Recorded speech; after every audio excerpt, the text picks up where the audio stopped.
Hello viewers, நாங்களோட Lakshmi, நீங்கள் வந்திருக்கிறது 0 லக்ஷ்மி. இன்றைக்கி பல இடங்களில் பேசப்பட்ட ஒரு புடவை. காவேரிக்கு அவங்க அம்மா திருமண நாள், முதலாவது திருமண நாள் அப்படின்ட்டு, அதுவும் ஆரி ஒர்க்லாம் பண்ணுறேன்ட்டு நாளைய காட்சிகளில் யமுனா வந்து பேசிகிட்டு இருக்கும்போது அந்த ஆரி ஒர்க் பண்ண ப்ளவுஸ் கூட கையில் வச்சுருப்பாங்க.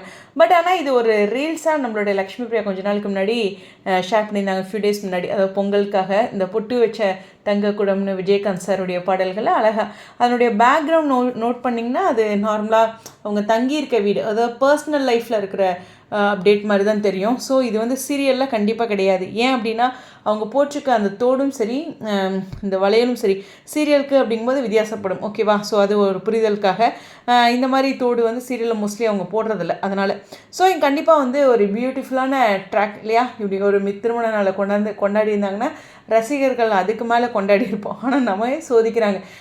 பொதுவாக பார்த்திங்கன்னா அவங்கள பர்சனல் லைஃப்பில் யூஸ் பண்ணுறாங்களே. இப்போ அந்த ஷீ அவார்ட்ஸ்க்கு வியர் பண்ண சாரீலாம் கூட ஒருக்கா வந்து அவங்க நிறைய பேசிகிட்டு இருக்கும்போது நிறைய புடவைகள் எடுத்து வச்சுருக்கும்போது அந்த புடவைகள் எடுத்து வச்சாங்க. அது வந்து அந்த இதுக்காக சீரியலுக்காக சில விஷயங்கள் பண்ணுவாங்க. பர்சனல் லைஃப் தான் மோஸ்ட்லி யூஸ் பண்ணுவாங்கங்க. அவங்களுக்குன்ட்டு ஒரு அமௌண்ட் கொடுத்துருவாங்க இந்த மாதிரி காஸ்டியூம்க்குன்ட்டு. ஸோ சில இடங்கள் எப்படிலாம் இது பண்ணுவாங்க. சீரியலில் வராது அப்படிங்கும்போது பர்சனல் லைஃப்பில் இருக்கிற விஷயங்களை இங்கே ஷேர் பண்ணியிருக்காங்க. ஸோ அம்மாவுடைய அந்த சாரீ, ஆனால் அவங்க என்ன சொல்லலாம், திருமண நாளுக்கு அவங்க வியர் பண்ணுறதை நம்ம பார்க்கல அப்படின்னாலும் பொங்கல் அன்றே பார்த்துட்டோம் அப்படிங்கிற ஒரு சின்ன ஹாப்பி தான். பட் ஆனால் கண்டிப்பாக இது ஒரு கடுமையான விஷயம். இந்த 1 year அனிவர்சரின்னு வருதுல்ல, இப்போ தான் இந்த புடவை அம்மா கிஃப்ட் அப்படிங்கும்போது நான் யோசித்த விஷயம், விஜய் கிஃப்ட் ஓகே. அதாவது பொதுவாக அந்த புடவை அது மாதிரிலாம் இல்லாமல் அவர் அந்த ஷேராக கொடுக்குறாரு, அவருடைய ஆஃபீஸில் ஈக்குவல் ஷேர், அது ஒரு கிஃப்ட் ஓகே.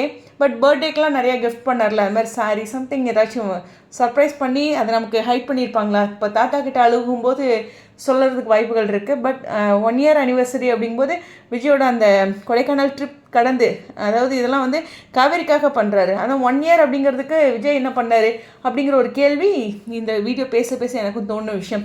ஸோ அதையும் இந்த இடத்துல பதிவு பண்ணிக்கிறேன். என்னமோ நம்ம பிள்ளைய டேமேஜ் பண்ணுறதுன்னு ஆயிடுச்சு, நம்மளும் கேட்குறோம் அப்படிங்கிற மாதிரி ஒரு வருத்தம் தான் இருக்குது.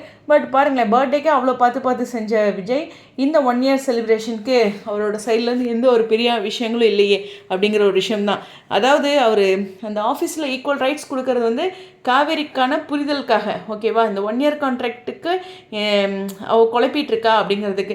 அதே மாதிரியே வீட்டில் வெண்ணிலா இருக்கிற அந்த கன்ஃபியூஷனுக்காக தான் அவர் கொடைக்கானல் கூட்டிகிட்டு போகிறாங்க. அதுவுமே ஆனிவர்சரி செலிப்ரேஷனாக அவர் ஆழமாக சொல்லலை.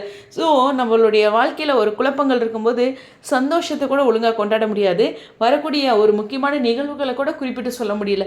இதுதான் எனக்கு ஒரு அர்த்தமான விஷயம். எனிவேஸ், அந்த செலிப்ரேஷனுக்கான ஒரு பியூட்டிஃபுல்லான அப்டேட்டாக இதை எடுத்துக்கொள்ள வேண்டியதான் கனவுல.